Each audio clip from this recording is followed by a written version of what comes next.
I'm Susan O'Donnell, a member of the NB Media Co-op. I'm here today in Memramcook outside St. Thomas Catholic Church, where we just had the funeral of Danny Légère, well-known Labour leader in New Brunswick and a tremendous loss to the province. There were hundreds of people in the pews today. Among many dignitaries and union leaders, there were political leaders, the Premier of New Brunswick, Susan Holt, the Federal Cabinet Minister, Dominic LeBlanc, and we had the opportunity to speak with many of Danny's colleagues and friends here today, and that's what this video is about, a tribute to Danny Légère. I'm Bea Brusk. I'm the president of the Canadian Labour Congress, and I was really lucky to work with Danny for a number of years after I was elected for the last 3.5 years. Danny, of course, as president of the New Brunswick Federation of Labour, sat at our executive table and gave us really good advice. Like, what I loved about working with Danny was that he was extremely humble, but so knowledgeable about the issues facing workers in New Brunswick and, quite frankly, across Canada. And so, the wisdom that he brought to the deliberations and the knowledge that he brought about the political realities on the ground here in New Brunswick in particular were super helpful.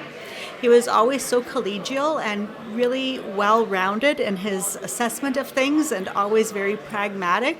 Here's the problem, how are we finding the solution, and what are the steps that we need to take to actually get there? And so I really appreciated that pragmatism that he brought. Plus, he was just such a nice guy. Yeah. Jean-Louis Robichaud from Dumont Hospital, Local 821. I've known Danny for a long time on the local movement. We've been on picket lines quite a bit, and Danny is a great mentor to everybody in the union business. He's great, and we learned a lot from Danny. We're going to miss him a lot. But we've been a lot of times just to show, even if it was not even our local, Danny called upon us sometimes to go on picket lines and stuff, and we contributed. It's such a lot of respect for other people that he's shown, and yeah. Do you remember, can you think of one particular picket that you were on with him? Oh my, there's one, yes, that sticks out very fondly. Back in January, not sure which year it was, post office was on strike, and it was just a smaller local. Danny called upon a few guys and he said, we need a picket line at 4:30 in the morning in January. Just imagine now, cold weather. I said, Danny, you got to be out of your mind. We can't do it. He said, oh, yes, we can. But the great leader he was, he gathered some people, and we did have a picket line at 4:30 in the morning.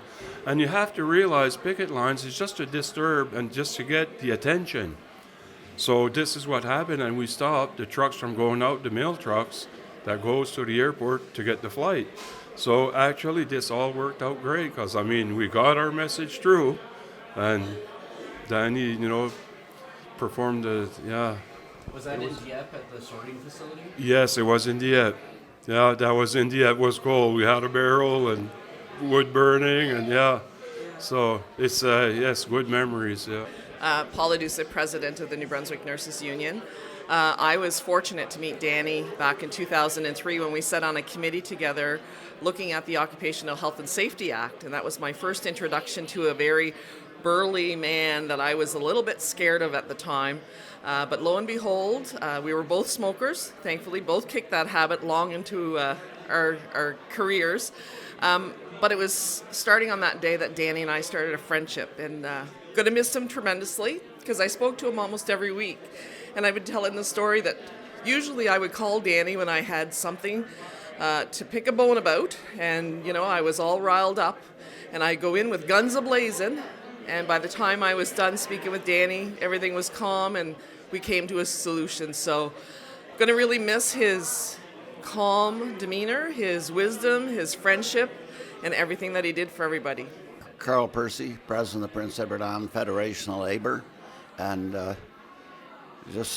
Danny will really be missed. He's done a lot of work. I've worked with him on a lot of projects and social issues in New Brunswick and in the country as a whole, and he'll surely be missed on everything. So my name is Norma Robinson.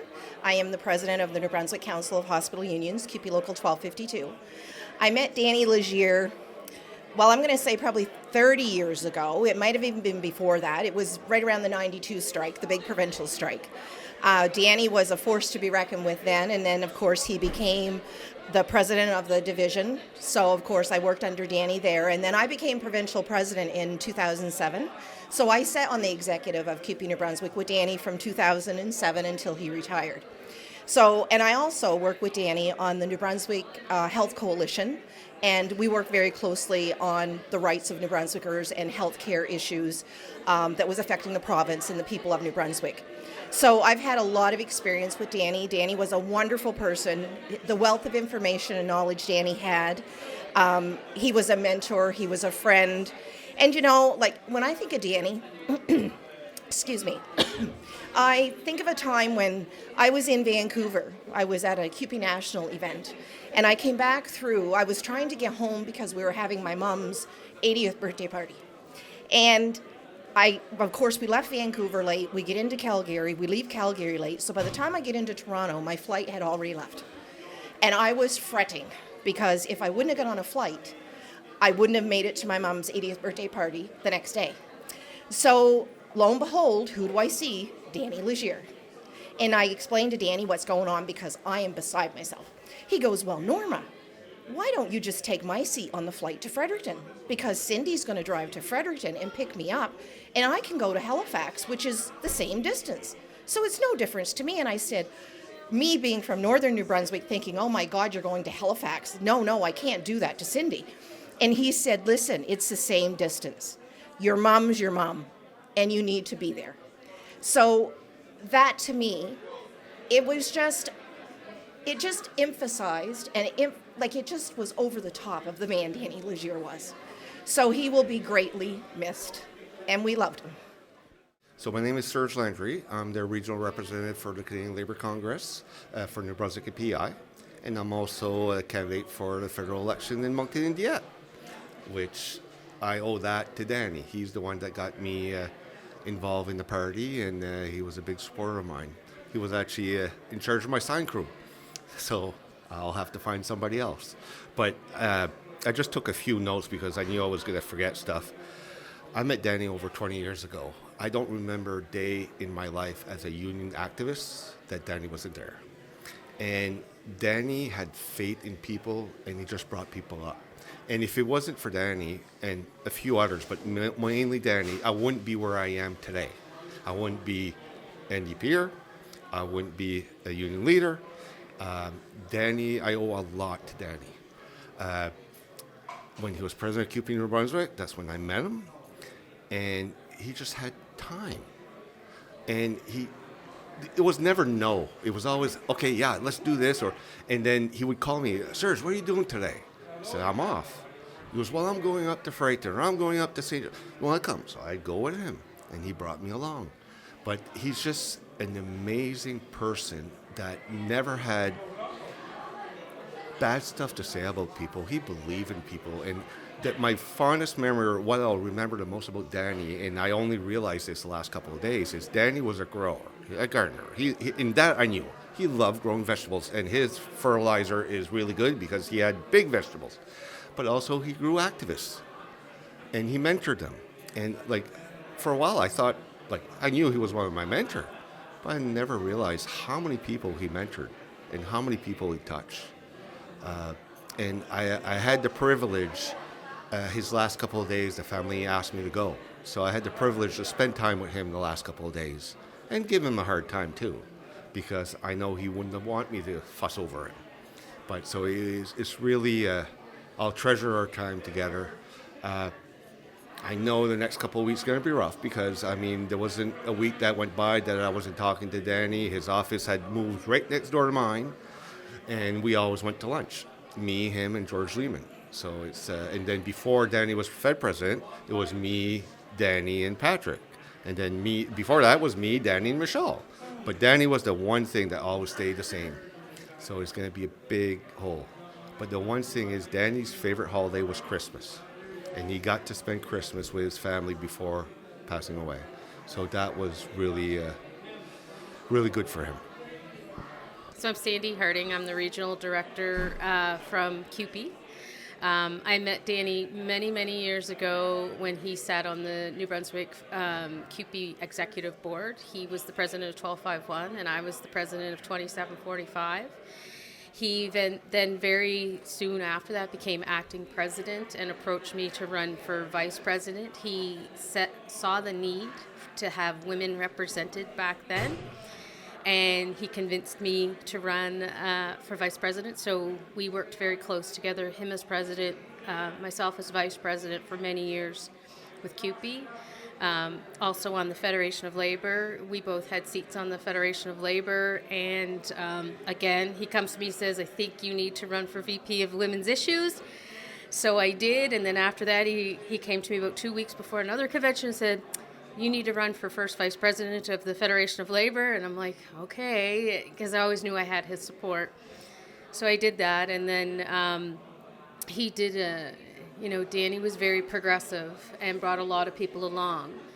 When he ran for GVP on the board to be on the National Executive Board of CUPE, he ran for GVP to have a seat for me to be able to go on the board of the National Executive Board. There weren't very many women on the board. There certainly wasn't very many women with young children. I think I was on my 4th by that time and had my 5th after.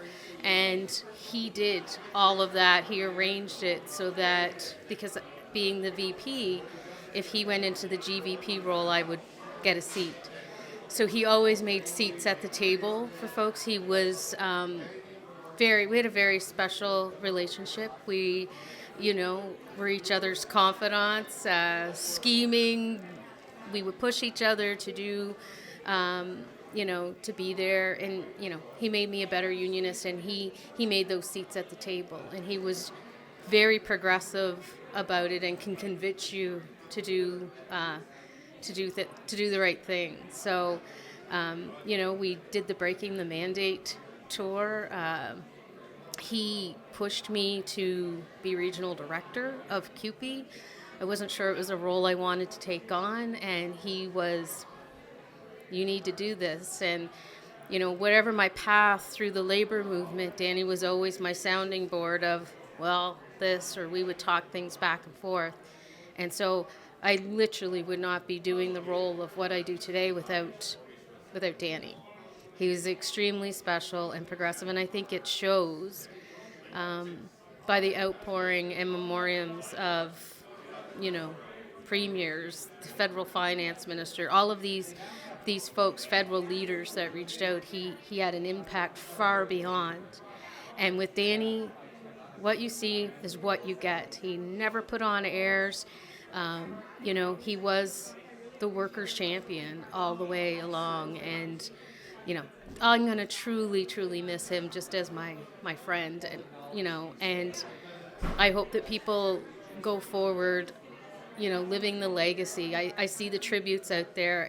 If everybody just did one thing that they looked up to him to doing, like, New Brunswick will be a better place.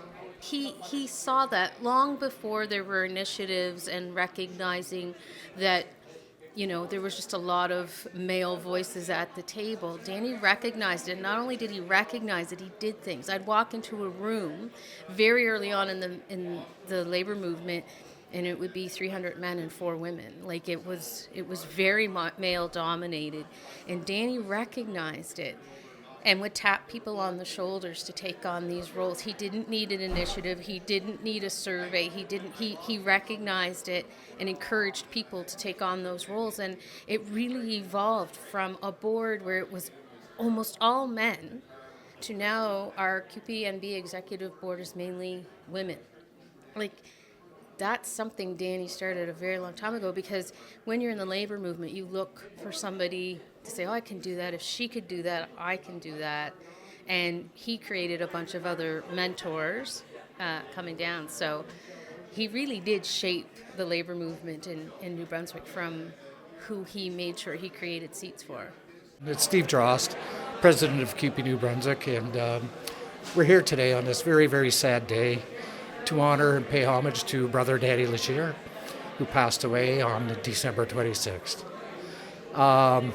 I go back a long ways with Danny. I started, I was aware of Danny 25, 30 years ago when I was first starting to get involved in the labor movement. And then I watched him as the president of CUPE New Brunswick.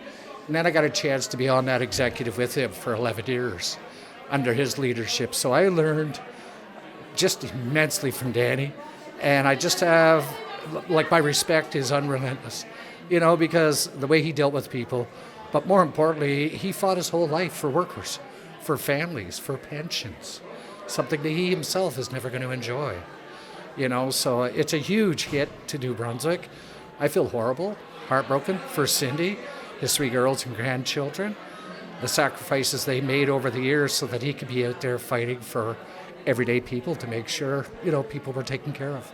So, yeah, he taught me a lot. One thing that I always admired was his ability to listen. Might not give you the answer you want, but he would certainly listen, you know.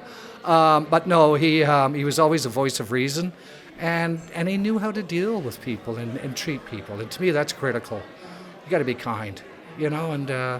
And he was all about fighting for fairness, you know. So, yeah, we've lost a huge champion, and that was quite evident, you know, when your premier shows up and a few other dignitaries showed up here today. You know, it's the least they can do because Danny's done a lot for this province. Hi, I'm Brian Arsenault. I'm president of Local 188, Dalhousie Municipal Workers.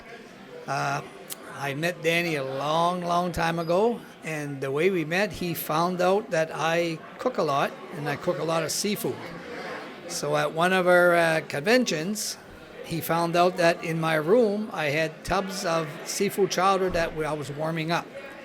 So he made his way to my room and knocked at the door, and we've been friends ever since that day. And it was our love of food that brought us together, besides union business. My name is Mackenzie Thomason, and I met Danny through the NDP. I was a candidate in 2018, and he was the vice president for Labour at the time. And he later encouraged me to become interim leader and permanent leader. And he was a very, very humble person. He never ever poked, himself out of a crowd, but he was very good at encouraging others. And I really hope that people, out of everything, they remember how hard of a worker he was and how dedicated he was to everybody around him and how much he really wanted everybody to just be the best they could be and to do the best they could, and how eager he was to help people do that. Thank you very much, Mackenzie. Do you have any memories of anything that happened on an NDP campaign with Danny? Oh, well, during our 2020 provincial campaign, when I was leader, they had ordered a bunch of signs. We'd ordered signs from Miramichi, and they were ready a week early, which was great. But of course, we didn't have anybody to go pick them up. And I tell this story because it's really shows how dedicated Danny was. We called him because he had a truck and a little trailer, and within 4 hours, he was there and had the signs back. He never even batted an eye. Danny, can you go? Yep, absolutely. And he was like, yeah, Danny Kavanaugh's in town, so we'll all go. So him and his wife and Danny Kavanaugh and his wife, they all went to Miramichi that day and got the signs and brought them back and sat around and had lunch because Danny always had to have lunch afterwards. So it was a nice time, and like I say, it highlights how dedicated he was, and he would do anything for anybody. Well, one of the things that always struck me about Danny was his sense of solidarity around social justice movements.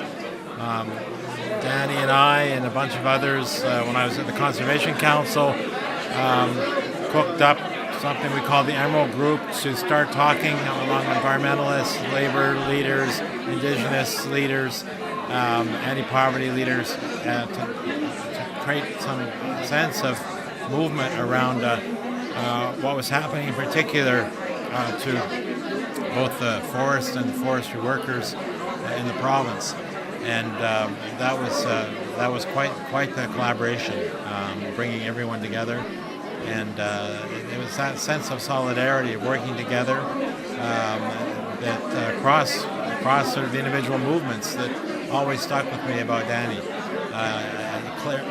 Obviously, he was an integral, huge part of the labor movement in this province, an incredible voice for working people.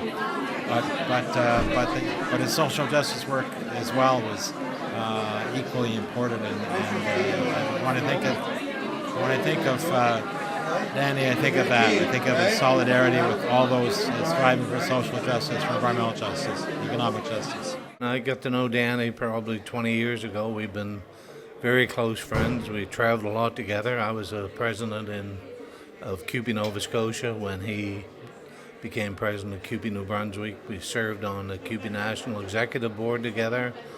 And then we both transitioned out of presidents of CUPE divisions in the respective provinces and became presidents of Federation of Labour, and therefore both were members of the Canadian Council for the Canadian Labour Congress. So over the years we did a lot of traveling together. We had trips for business. Our wives traveled together. We had our grandkids where we traveled together with them as well. So one of my grandkids, the second oldest, and Danny's oldest grandkids were only 10 months apart. So the ages were good for the grandkids, and their ability to be able to travel with their grandparents, was one of the really great aspects of the trade union movement, I think, for both me and Danny, where we were able to track our kids along, but our wives also became very good friends over the years, and we remain good friends right up to today, and we'll be spending some time with Cindy and the family over the next few weeks and stuff, and we'll probably continue to travel with Cindy now that Danny's gone. So Danny was an exceptional trade unionist. He was a very trustworthy, honest kind of individual. I think that's what earned him the respect from so many people in so many different walks of lives, and I think that's a testament to some of the political leaders that we see here today and some of the other union leaders that we see here today, and that's I think that's a good thing. It shows that when you are the president of a Federation of Labour, that you need to earn the respect of government officials, but you also need to have the respect from many union leaders as well. So the job is really about bringing people together and trying to resolve issues for the common good, and Danny was excellent at doing that. And I think one of the last things I'll leave you with is, when we left CUPE and Danny retired, CUPE National gave Danny a jacket that's CUPE Senator on the jacket, so he was remembered within CUPE when he retired from there as a senator of CUPE, and I think that says a lot about the respect that Danny earned over the years in the trade union movement. Well, how I know Danny is I met him in the labor movement. I used to be the rep for the steelworker, and going to Federation of Labor, that's how I started to know Danny. And after that, when I become members of Parliament, we talked to each other many times about labor issue, and I really learned to like Danny because he was working so hard and his heart was at the right place. He was working for the working people, the need of the working people, pension plan, name it, all kinds of things, benefits, and not just for the workers, but for the family. And he was going farther than that. He was even doing hard work for the poor people. He was with organizations that will help them in different areas of the province. Danny, his heart was at the right place. How would you like people to remember him, that his heart was in the right place? Well, yeah, I want them to remember him as the person that looked after the little people, the person that cannot speak for themselves. He was there with a big voice. Many rallies that I went to where he was there just fighting, and the voice was coming out of him, but he was representing the people in the need that could not speak for themselves. Well, Matt, I understand you have a story to share about when you first met Danny, so maybe you could share that with us. Well, I do. I left private practice as a lawyer, working on management side labor law, to come over to do union side labor law. And one of the first people I got to meet when I was at the New Brunswick Nurses Union was Danny, in his involvement with the Federation and with CUPE. And he said to me, after we had this really impassioned conversation, big group talking, and he kind of came up here, he says, Matt, he goes, I think you got some potential, but you can get as farther by listening as you can by talking. And he didn't say it in a mean way or in any way. It was kind of a hand on the shoulder. I'm here for you.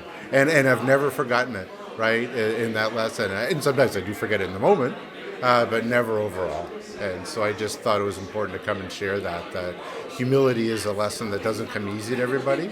And it's great to have somebody like Danny in your life to share it with you in a gentle way. My name is Patrick Colford. I'm a former president of New Brunswick Federation of Labour. I first met Danny when I was active in CUPE. Danny's always been a mentor to me, and Danny had this knack.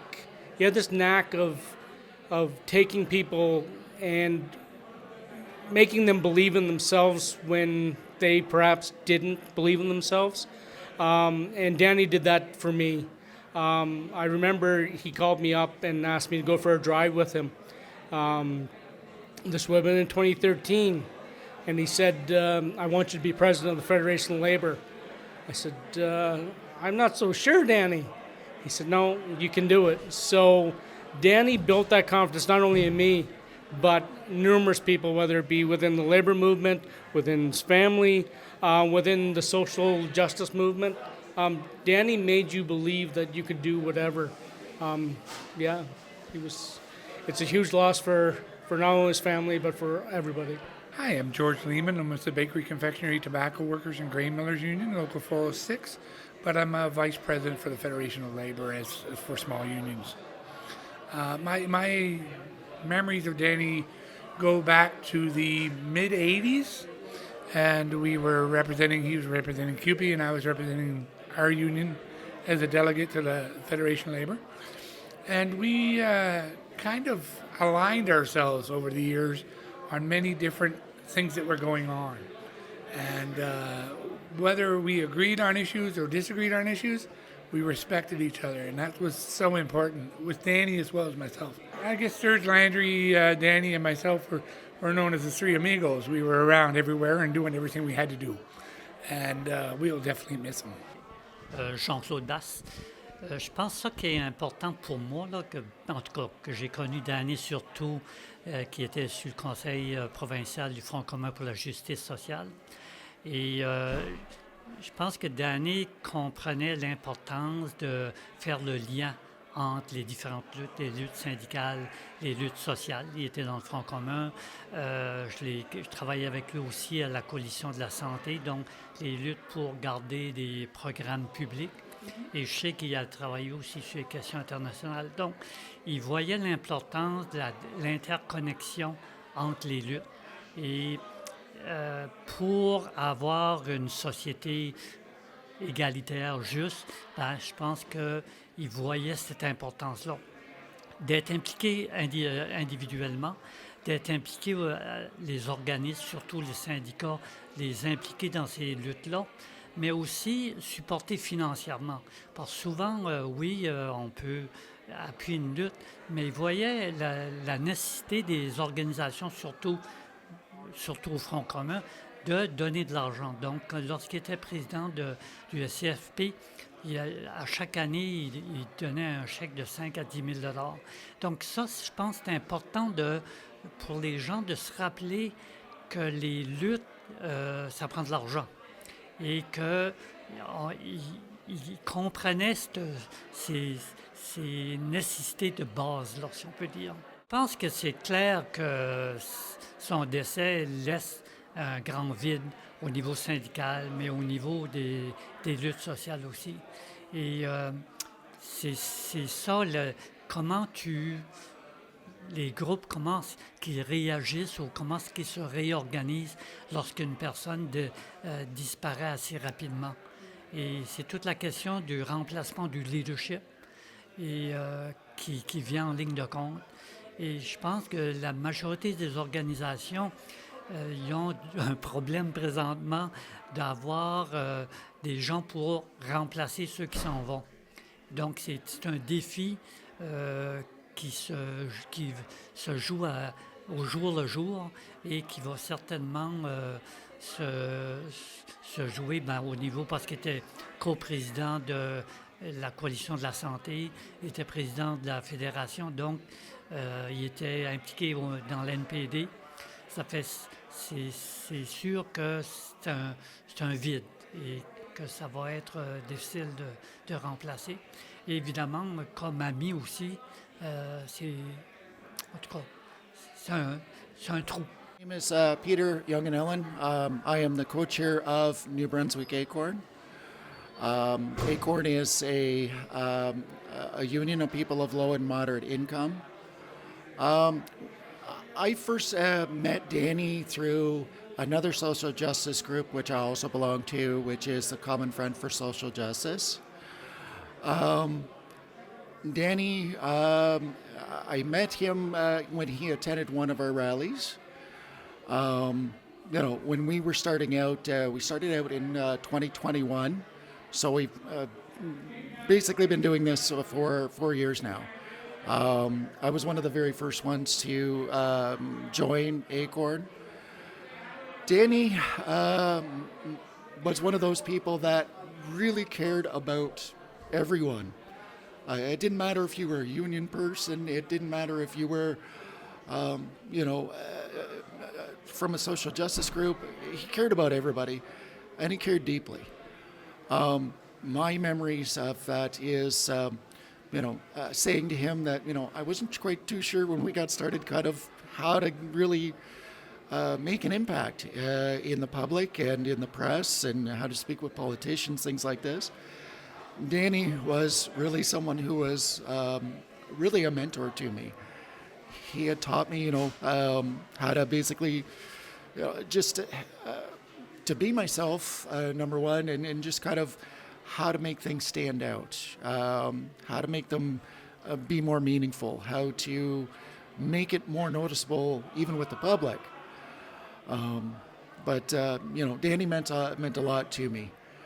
A lot of people don't know this, but in 2022, November, we had a chance meeting with the then Housing Minister, Jill Green.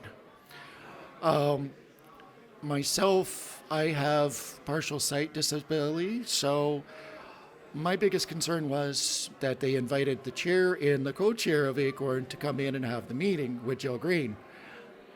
I don't drive, and so I was like, how am I going to get there? Well, Danny Légère stepped up. He says, what time is the meeting? Where do you got to go? I'll meet you, I'll take you up there, and I'll bring you back because it is this important. And I'm like, but this has nothing to do with the labor union. He goes, let's put it this way. It doesn't matter who it is. Rent control is a huge issue. We don't want to see people lose their homes. We don't want to see people homeless on the street. What you're doing is valuable. And it's not even a question, you're going. And then, oddly enough, Joe Green tried to cancel the meeting. And Danny's like, no, call them up. That meeting is a go. And you argue with them. You tell them somebody is giving you a ride up there and this thing is a go. And no way are you turning around and rescheduling yet again. We need 15 minutes. I took his advice and it was back on there. And to be in all honesty, we were 40 minutes in there. So he's definitely someone that is going to be missed by our group quite a bit. He was always there for a lot of people. It didn't matter who it was. If he knew you were struggling, he would help.